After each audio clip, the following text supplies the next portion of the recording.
Welcome back to CBS Soap Dish Recap, where we recap everything CBS soaps, both the young and the restless, and the bold and the beautiful. And this is your bold and the beautiful recap for September 12th. And today, Finn is puzzled about what's going on at the Cliff House.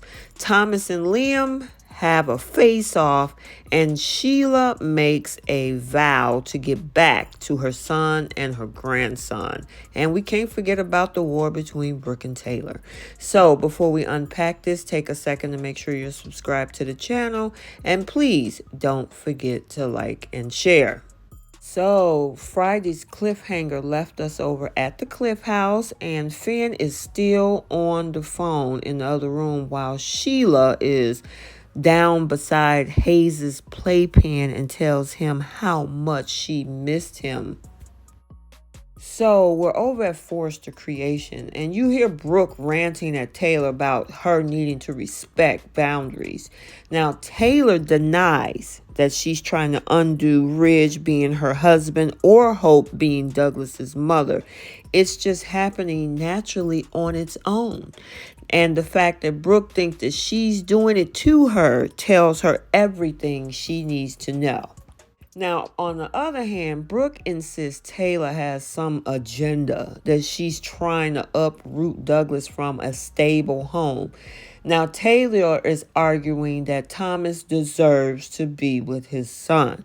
Now, Brooke questions, I don't know if he's ready for that yet. Now, Taylor, of course, clapped back at Brooke, thinking that, are you the best judge of that? And Brooke has been there, seen it, witnessed it. That's what Brooke is saying. Now, Taylor reminds Brooke that Thomas is Douglas's father. Brooke comes back with Hope is Douglas's adopted mother and has as many legal rights as Thomas does. So let's swing over to the Forrester mansion. And as you know on this show, they do not lock doors. Liam is inside the mansion. He surprises Thomas. Thomas just came in from a swim. Now, Liam claims he's looking for Douglas, and Thomas explains, he's with Steffi and Kelly, and, asks why Liam wants his son. Now, Liam claims, I'm here to pick him up, and it's time for him to come home. Now, Thomas reminds Liam that Douglas is a Forrester, and this is also his home. Now, he wants to have a full-time presence in his son's life and believes Douglas wants that also. And Thomas also thinks Hope understands that, but figures that's why Liam is not there. There's something else going on with Liam. Back over at the Cliff House, Sheila lifts Hayes out of the playpen and talks to the baby. Grandma loves you so much. I've hated being kept apart from you. It's the most painful thing in the world.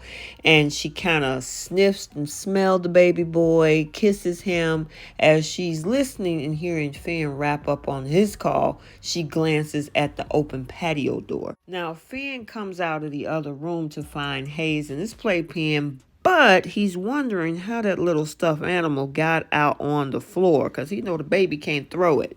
So over at Forrester, Taylor has always been grateful for the love Hope has shown her grandson, but she questioned why Thomas signed the papers. They weren't really together then, and Brooke wonders if she also remembers the harm he caused. Now, Taylor knows that he was in a bad place mentally, which makes it very concerning that he signed those legal papers. Now, Brooke started to narrow her eyes. Taylor tells Brooke that Hope could still be in Douglas's life without signing paperwork. They have shared custody, but the thing is that Hope really hasn't shared it. Now, Douglas has spent the majority of his time in that cabin, but now it's time for Thomas to get his son back.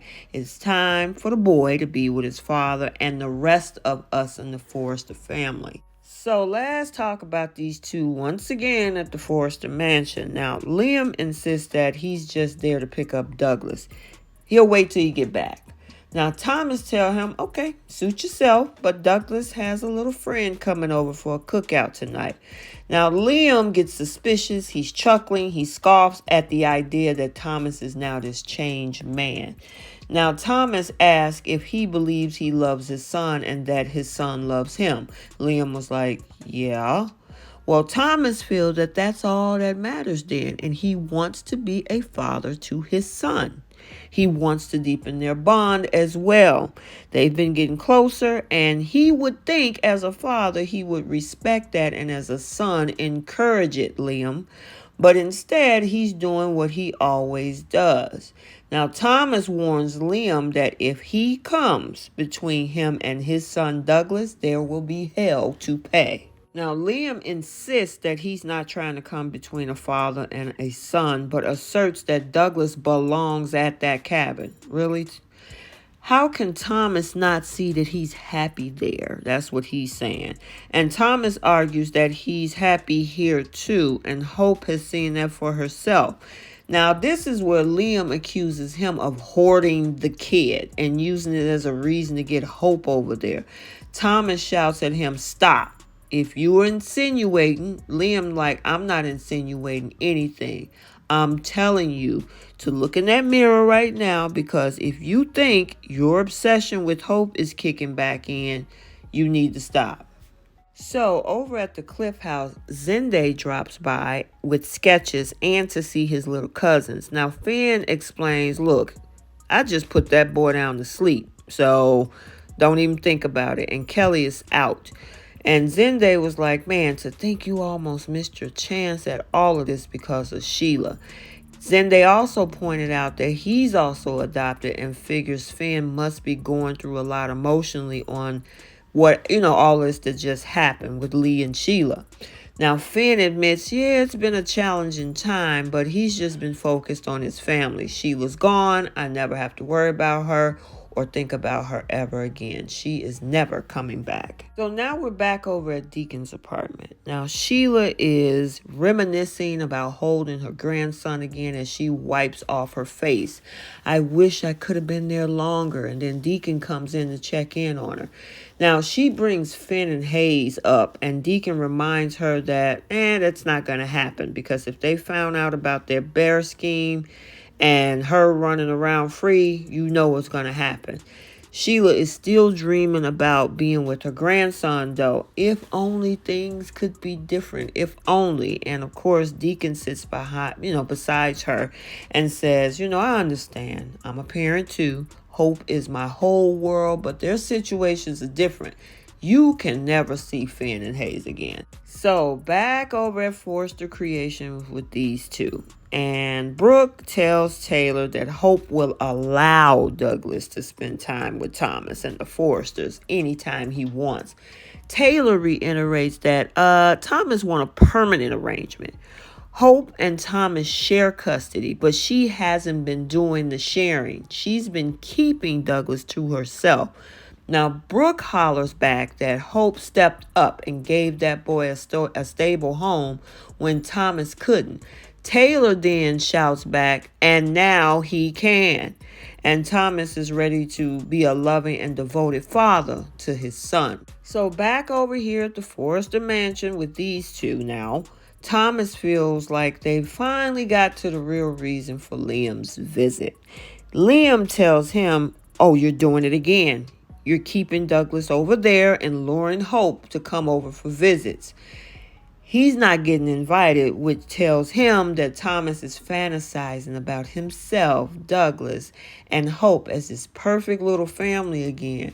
Liam also tells him that they both know what happens next. He loses control. His job is to protect Hope, Douglas, even if it is from Thomas, at all costs. So back over at Deacon's, he really feels for Sheila. He can see it's breaking her heart not being able to be with Finn and Hayes, but this is how it has to be. However, she needs to accept that. "Are you going to be okay?" That's what he asked her. And then all of a sudden he tucks her hair behind her ear. He gives Sheila a sweet kiss before heading back to work. And then, of course, once alone, she flashes back to stroking Hayes' head, and she's smiling. Now, finally, at the Cliff House, Finn is telling Hayes how he'll never let anything or anyone harm him as his son. However, he noticed the open patio door and he walks over to close it before looking outside of it, puzzled because he knows that he did not leave that door open. Obviously, we know Sheila did. Okay, so there you have it, your bold and the beautiful recap for Monday, September 12th, 2022. If you haven't checked out the Young and the Restless recap for today, it has also been uploaded to the channel. And until the next video, like, comment, and subscribe, and we will see you soon. Bye.